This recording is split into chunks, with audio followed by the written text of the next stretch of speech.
လူတွေကတော့မာယွန်းမိုးနေတာမကင်းကြဘူးပေါ့လူတွေကအဲ့တော့အရင်ကခေါင်းဆောင်တွေရဲ့မာယွန်းမိုးကိုကျွန်တော်တို့ကတီးဖို့လိုတယ်အဲ့ဒီမာယွန်းမိုးကိုကျွန်တော်တို့ကပြုပြင်ဖို့လိုတယ်အဲ့ဒီမာယွန်းမိုးဆိုတဲ့နေရာမှာကျွန်တော်ပြောချင်တာကတော့မာယွန်းတယ်ဆိုတာကဘာလဲဆိုပြီးတော့မှပြန်ပြီးတော့မှမေးခွန်းထုတ်လာနိုင်တယ်လေအဲ့တော့မာယွန်းတယ်ဆိုတာကတစ်တစ်ချက်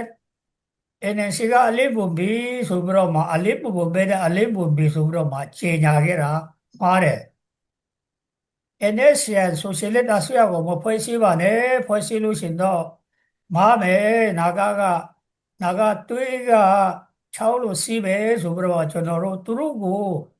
လဲလဲနဲ့ပြောခဲ့ရတာနဲ့နားမထောင်ဘဲနဲ့အဲ့ဒါ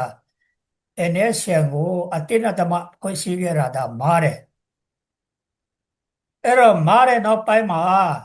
အဲ့ဒါလိုဖွဲ့စည်းခဲ့တဲ့နောက်ပိုင်းမှာဆိုလို့ရှိရင်တော့ NNC အလေးမဝင်ဘဲနဲ့အလေးဝင်ပြီးဆိုပြီးတော့မှလိန်လီပေးပြောလာခဲ့တာပေါ့ဒီရှယ်လောင်စာချုပ်ကအလေးမဝင်ဘဲနဲ့အလေးဝင်ပြီးဆိုပြီးတော့မှလိန်လီပေးပြောနေခဲ့တာဒါတွေကိုငါတို့ကနားလေပြီးတော့မှအဲ့ဒီလိန်ခဲ့တဲ့စကားကိုမယုံကြနဲ့တော့မပြောကြနဲ့တော့ဒါကိုတော့ပြင်ရမယ်အဲ့ဒါကိုပဲနှစ်ပေါင်း40ကျော်49ခုနှစ်တိုင်အောင်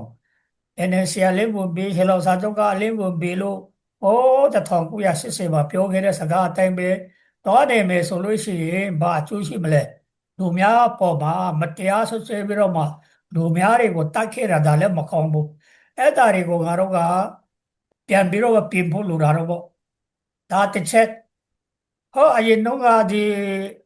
ကျွန်တော်တို့အရှက်နာဂတွေကတော့ယူသားသားလူတွေပဲ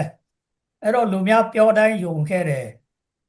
အဲ့ဒီကျွန်တော်တို့ကယူသားသားလူတွေကျွန်တော်တို့လူများပြောတိုင်းယုံခဲ့တဲ့ဟာကိုအခုကောင်းယူပြီးတော့မှကျွန်တော်တို့ကိုလိန်ညာပြီးပြောခဲ့သလားပေါ့လိန်ညာပြီးကျွန်တော်တို့ကတုံးချခဲ့သလားပေါ့ကျွန်တော်ကအဲ့လိုစဉ်းစားတယ်အဲ့လိုအတုံးချခဲ့တာကိုကျွန်တော်တို့အခုကတော့လူများလိန်တိုင်းယုံရမယ့်ဟာတော့မလုပ်တင်တော့ဘူးလို့စဉ်းစားတာပေါ့အဲ့ဒါကြောင့်မို့အရင်ကလိန်ညာခဲ့တဲ့ဟာတွေကိုပြန်လက်မခံနဲ့တော့ပြန်ပြင်ပါလို့ကျွန်တော်ကတော့အဲ့လိုပြောချင်တာပေါ့ဒါကြောင့်မို့ကျွန်တော်တို့အခုပြန်လေပေါင်းစည်းရမယ်ဆိုတဲ့နေရာမှာလဲဒီဟာတွေကအရေးကြီးဆုံးဖြစ်တယ်အရင်ကမှားခဲ့တာကိုပြင်ဖို့အရင်ကမဟုတ်တဲ့လောက်ခတာကိုကျွန်တော်တို့ကမေ့ပိတ်ဖို့ဒါကအရေးကြီးဆုံးဖြစ်တယ်နောက်တစ်ချက်က socialism အဲ့ဒီ socialist မူဝါဒကိုကျွန်တော်တို့လုတ်လိုက်တဲ့အခါကျတော့နာကအမျိုးသားရဲ့ဟာကဘာကမြင်လို့ရှိရင်ဒေါ်လာရဲ့ပုံစံဖြစ်လာခဲ့တယ်ဒေါ်လာရဲ့ပုံစံဖြစ်လာတော့လူတွေကကျွန်တော်တို့ရဲ့အရေးကိုဘယ်တော့မှဂရုစိုက်မှာမဟုတ်ဘူးကျွန်တော်တို့အရေးကဒေါ်လာရဲ့မဟုတ်ဘူးဒါကလွတ်လပ်ရေးတောင်းတာလည်းမဟုတ်ဘူးဒီအထူးပင်နဲ့တောင်းတာမဟုတ်ဘူးဘာဖြစ်လို့လဲဆိုတော့ကျွန်တော်တို့ကအိန္ဒိယနဲ့ဗမာလွတ်လပ်ရေးမရခင်မှာလွတ်လပ်တဲ့နိုင်ငံဆိုပြီးတော့မှကြေညာခဲ့တာကိုအဲ့တော့ဗမာနဲ့အိန္ဒိယတို့ကနေပြီးတော့မှကျွန်တော်တို့နာဂတိုင်းပြည်ကိုမခွဲဝေခင်မှာဒီ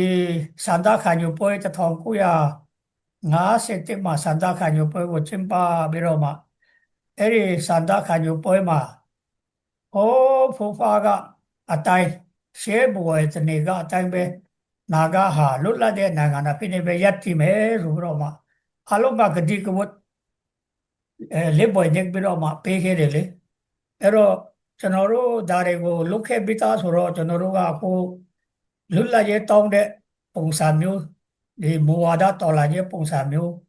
မဖြစ်တင်ဘူးပေါ့အခုမေဝါတို့ကမူပေါင်းစာချုပ်ဆိုပြီးတော့လုပ်တယ်မူပေါင်းစာချုပ်ကလည်းပဲတောင်းဆိုတဲ့စကားလုံးပါလာတယ်တောင်းဆိုတဲ့စကားလုံးပါလာတော့